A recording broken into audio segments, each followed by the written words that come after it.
lah bunyi dia weh. So Mac, Ya, ni Yin. ke motor baru yang kau cakap tu? Yes, inilah motor aku. Aku beli tahun 2023. Motor ni model ZX 25R. Tapi dia bukan Kawasaki tau. Dia Modenas. Modenas ZX 250 25 ZX 25R. 25R. Okey Yes, okey. 25R. Baik, aku rasa motor kau ni tak biasa sebab bunyi kau tadi lain macam. Apa enjin dia pakai ni Mac? Sini, cuba kau tengok bawah ni. Kau tengok kat bawah ni. 4 dapur je. 1 2 3 4 yelah.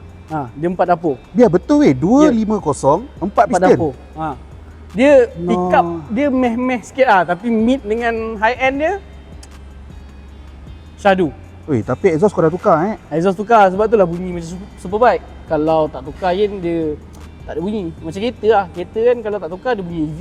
Sama lah. Style lah motor ni. Boleh lah. Berapa Mac dia punya power dia Mac motor ni? Horsepower dia dalam 46-50 horsepower macam tu lebih kurang. Okey. Lepas tu torque dia Yin tak silap aku on paper lah 22 Newton meter. 22 Nm torque, 46 horsepower lebih kurang macam tu. Yes. Mantap weh 250 macam ni weh. Okey lah, okey. Oh, tayar pun boleh tahan besar So apa special motor ni Mac? Aku tengok tadi kau tukar gear pun dah macam Okay, Volkswagen special dia ada dah quick tengok, shifter.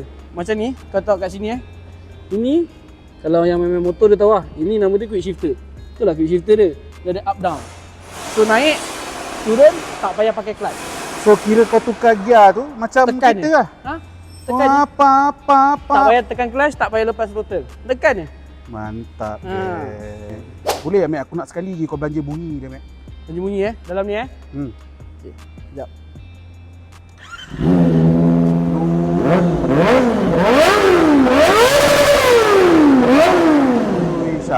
Syahdu guys. CC kecil, bunyi macam Superbike. Ini macam yang kita nak guys. Body design dia pun cantik. Handsome. Nampak macam Superbike. Oh, ini awet tengok cair. Okay Mac, thank you Mac for your time Mac. Okay, aku pun nak sambung kerja. Ya, kau marah?